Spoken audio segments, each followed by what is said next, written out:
왜 구원을 받은 사람이 구원받지 않은 사람으로부터 손가락질을 당합니까? 이유가 있는 거예요. 그런 사람이 만약에 하나님 앞에 찬양하는 모습을 누가 봤다고 생각해 보죠. 그럼 위선자라고 생각 안 하겠습니까? 야, 저렇게 자기 마음대로 살고 욕심 부리고 욕도 잘하고 술도 잘 먹고 저러는 사람이 찬송한다고, 찬송 목소리는 좋아가지고 찬송한다고 그러면 얼마나 하나님의 이름이 못 오게 되겠어요. 최근에 국민일보에서 기독교인들을 대상으로 해서 설문조사한 거 보셨죠? 종교가 없어도 선하게만 살면 천국 갈 수 있다, 좋은 곳에 갈 수 있다, 77%입니다. 생각이 달라지는 거예요. 태어날 때부터 악하다, 선하다, 과거에는 이렇게 나누어졌잖아요. 지금은 태어날 때부터 선하지도 않고 악하지도 않다, 섞여버립니다. 과거에는 옳고 그런 것에 대한 구분이 정확했어요. 그런데 지금은 섞입니다. 이것도 좋고 저것도 좋고 이것도 괜찮고 저것도 쓸만하고 막 뒤섞여버리는 거예요. 신앙을 가진 사람이 그런 모습으로 살아가면서 다른 사람들에게 무엇을 보여줍니까? 그러니까 예수쟁이라고 욕먹는 거예요. 우리는 그럴 수 없잖아요. 하나님은 스스로 존재하시는 분입니다. 나를 구원하신 분이 내 인격을 바꿀 수 있는 능력이 없으실까요? 어떻게 생각하셔요? 어떤 분은 그래요. 나는 원래 이렇게 생겨 먹었어. 내가 지금까지 내 맘대로 살아왔는데 이제서 바꾸겠냐고, 냅두라고, 이대로 살다가 죽을 테니까. 못 바꾼다고. 과연 못 바꿀까요? 바꾸려고 하는 노력을 안 해서 그런 겁니다. 사람과 사람, 이 사회 조직 가운데에서 가장 문제가 되는 게 언어입니다. 왜? 의사소통이 언어로 되거든요. 화술이라고 하는 말을 왜 합니까? 구원받은 사람은 말하는 것도 배워야 됩니다. 구원받은 사람이 과거에 하나님을 알기 전의 모습을 그대로 갖고 있는 만큼 하나님 앞에 문제가 되는 거예요. 바꿔야 돼요. 말도 함부로 합니다. 잠언에 얘기하고 있는 것처럼 혹은 칼로 찌르는 것과 같이 함부로 말한다고 얘기합니다. 칼로 찌르는 것처럼. 여러분들 경험해 보셨죠? 칼로 찌르는 것 같은 그런 말들 기분 좋습니까? 그런데 내가 그 말을 하고 있습니다. 왜 구원받은 세계 안에 다툼이 있고 미움이 있고 질투와 시기가 있습니까? 이거는요 정말 눈물 흘리면서 회개해야 될 일입니다. 어떤 사람이라도 우리 가운데 들어오면 위로가 되고 힘을 얻고 마음이 바뀌고 정말 주님 앞에 찬양할 수 있는 기쁨이 주어져야 되잖아요. 우리 그런 믿음이 있잖아요. 그런 말씀이 있잖아요. 그리고 그 하나님이 우리 안에 계시잖아요. 바꾸려고 하는 노력이 없어서 그런 겁니다. 만약에 어떤 사람이 나를 통해서 마음에 문제를 가졌다면 우린 정말 통곡할 수 있어야 돼요. 그래서 저는 제가 있는 교회에서는 늘 얘기합니다. 앞에 계신 분들이 잘하라고, 직분 있는 사람들이 잘하라고. 막 명령하듯이 함부로 얘기하고 반말하고 막 그러지 말고 앞에 계신 분들이 더 잘하라고. 왜? 많은 사람들이 지켜보니까. 제가 찬양대 모임에 가서는 그런 얘기를 했습니다. 늘 보이지 않냐고. 자주 앞에서 보이는, 공적인 자리에서 앞에 보이는 분들은 심리학적으로 어떤 자기 이미지 외에 또 다른 이미지가 포장이 됩니다. 아마 여기 서울교회 여기 찬양대 계신 분들은요 아마 유명 인사일 거예요. 전국에 있는 형제자매님들이 수요일날 말씀을 보면서 늘 봅니다. 아, 저 자매님은 신앙 참 좋겠다. 야, 참 저 자매님은 얼마나 잘할까. 저 형제님은 너무나도 잘하겠지. 누가 시키지 않아도 그런 마음이, 이미지가 포장이 됩니다. 그런데 수양회 때 딱 만나가지고 이쪽에서는 잘 알죠. 매주 보니까 너무 반가운 마음에 자매님 잘 계셨어요 그러는데 이쪽에서는 처음 봤거든요.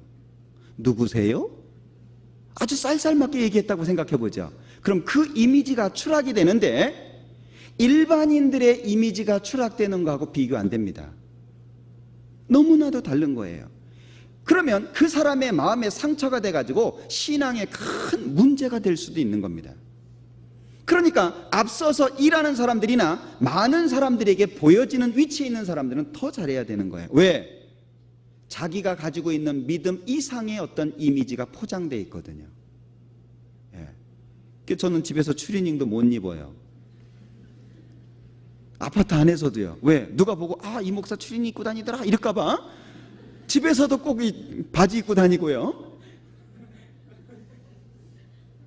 그건 뭐 어쩔 수가 없어요. 왜? 누가 볼지 모르잖아요. 그죠? 우리는 구원받은 사람들은 구원받지 않은 모든 사람들에게 있어서 보여지는 사람들입니다. 누가 볼지 몰라요. 어떤 사람이 볼지 몰라요. 한 번은 어떤 분을 전도했는데 교회 안에서 황당한 일이 있었어요. 야, 저 사람 너네 교회 나오냐? 분위기가 이상합니다. 그래서 머뭇거렸습니다.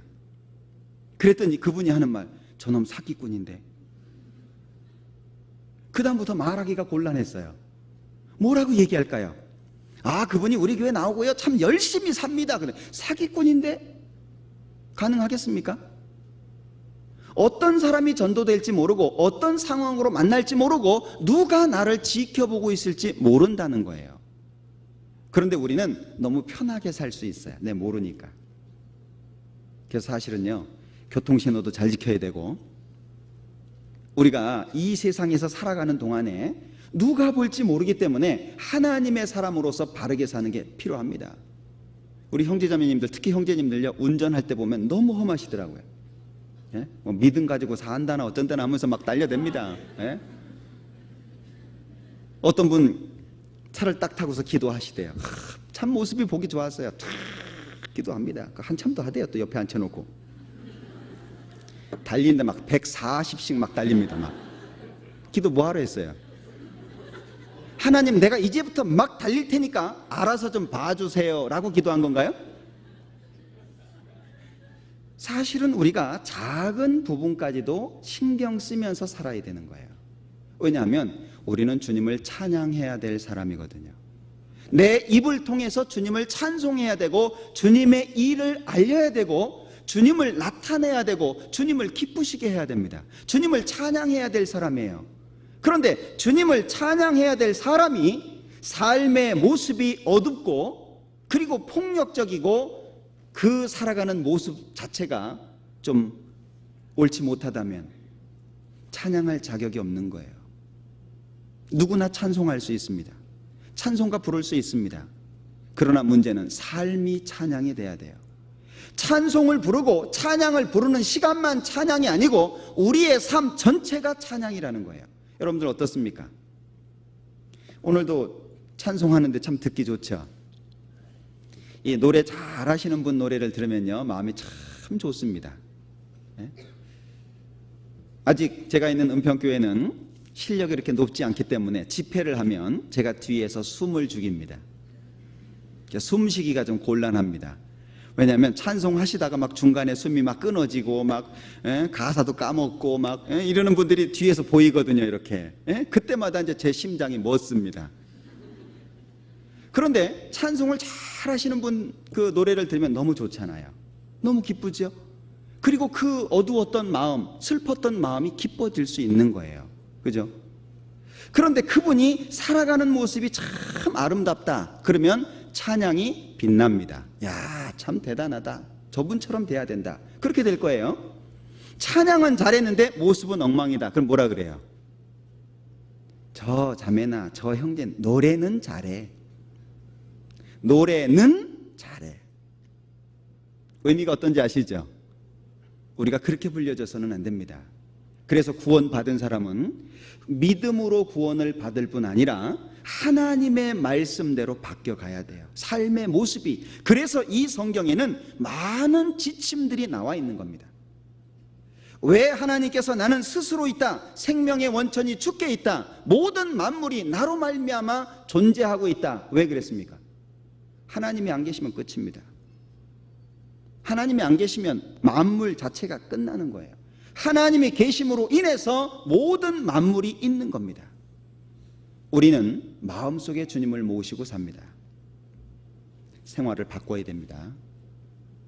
우리의 삶을 바꿔나가야 돼요.